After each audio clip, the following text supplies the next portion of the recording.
அன்றைக்கி நான் தான் கடைசியாக பேசினேன் இந்த படத்துக்கு ட்ரெய்லர் லான்ச் நடந்தபோது. ஆனால் இன்றைக்கி ஒரு பெல் அடிக்காது, ஸ்க்ரீனில் படம் கிடையாதுன்றதுனால ஓகே. வந்திருக்கிற எல்லாருக்கும் நன்றி. அண்ட் எங்கள் டீம் ஸ்டேஜில் இருக்கிற எல்லாருக்கும் தேங்க்யூ இன்னைக்கு ப்ரெசென்ட் ஆனதுக்கு. ஏன்னா நிறைய பேர் அன்றைக்கி ட்ரெய்லர் லான்ச்சில் வர முடியல, ஷூட்டிங் இருந்தது. ஆனஸ்டாக சொல்லணும்னா இந்த படத்தோட எடிட்டர் செல்வா தான் அவர் டெய்லி ஒரு சக்ஸஸ் மீட் கொண்டாடுற எடிட்டர். நேற்றுக்கு தான் ப்ளூ ஸ்டார் படத்தோட சக்ஸஸ் மீட்டில் உட்காந்து இருப்பார். 2 படத்துக்கும் அவர் தான் editor. So congratulations on blue star also.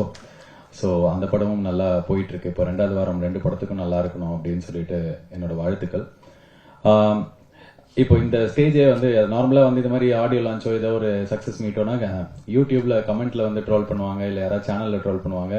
என்ன வண்டி இந்த ஸ்டேஜில் இருக்கிற எங்களோட கெஸ்டே ட்ரோல் பண்றாங்க. முதல்ல Chinni Jain sir, south Indian Aamir Khan தான்.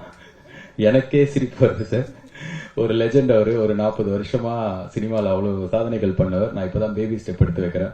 ஸோ தயவு செஞ்சு இது மாதிரிலாம் எதுவும் சொல்லாதீங்க சார். எனக்கு பக்குன்னு ஆயிடுச்சு. அடுத்ததா இமான் அண்ணாச்சி சார், அவர் இப்போ இங்க டக்குன்னு எங்க போயிடறான்னு தெரியல.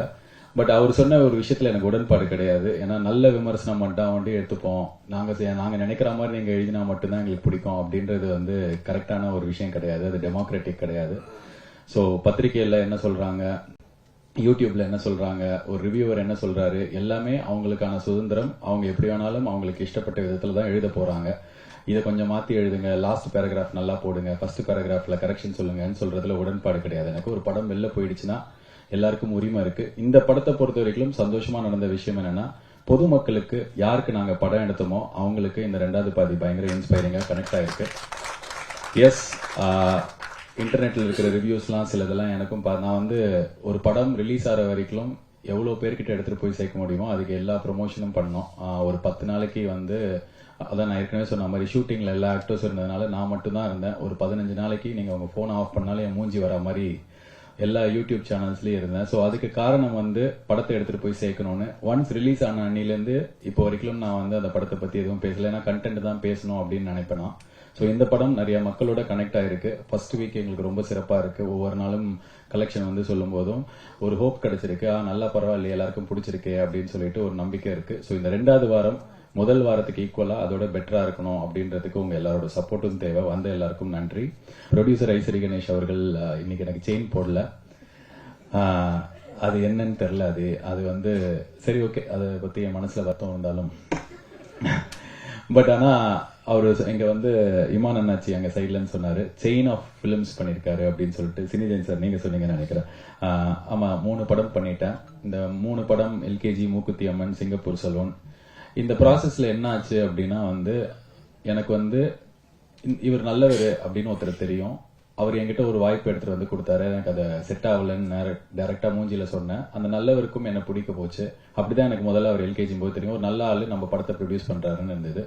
மூக்குத்தி அம்மன் போது ஐயோ இவர் நம்மள 100% நம்புறாரு, பயங்கரமா நம்புறாரு அப்படி இருந்தது. பட் இந்த சிங்கப்பூர் சலூன் ஆரம்பிக்கிறதுக்கு முன்னாடியே எனக்கு அவர்கிட்ட ரொம்ப ஒரு ஃபாதர்லி பாண்ட் தான் இருக்கு. நான் அவர்கிட்ட பர்சனலா போய் பேசும்போது என்ன சொல்லுவேன்னா, சினிமால நிறைய பேர் ரொம்ப க்ளோஸா இருப்பாங்க, பயங்கரமா பழகுவாங்க. எங்கேயோ இந்த சினிமா, இந்த படம் ப்ரொடியூஸ் பண்றது, நடிக்கிறது, இதுல ஏதாவது சண்டை பிரிஞ்சிருக்காங்க. இது மாதிரி நிறைய கதைகள் இருக்கு.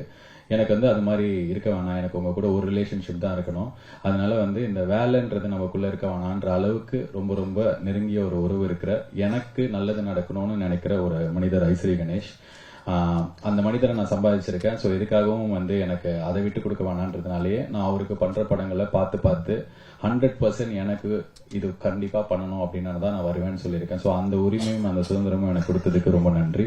அண்ட் செயின்ல 3 தான் முடிஞ்சிருக்கு. இன்னும் என் செயின்ல நான் எல்கேஜி 2, மூக்குத்தி அம்மன் 2ன்ற மாதிரி என் படங்கள்லயே நான் எழுதி எனக்கு நிறைய ஐடியாஸ் இருக்கு. உங்ககிட்ட தான் நான் பண்ணுவேன் அதை. பட் இப்போதைக்கு அந்த செயின் கோகுல் கழுத்துக்கு போயிருக்கிறதுனால அவருக்கு என்னோட வாழ்த்துக்கள். கொஞ்ச நாள் அந்த செயின் இல்லாம நான் தனியா கையில யாராவது காப்பு போடுவாங்களான்னு பார்த்து வெயிட் பண்றேன்.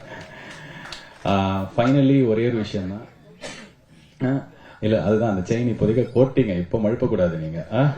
சோ சீக்கிரமே வேற காப்புகள். கலைப்புலி தானு சார் ரொம்ப நாளா கூப்பிட்டு இருந்தீங்க. ஹியர் ஐ கம் படி. செய்திகளை உடனுக்குடனும் துல்லியமாகவும் தெரிந்து கொள்ள சப்ஸ்கிரைப் பண்ணுங்க.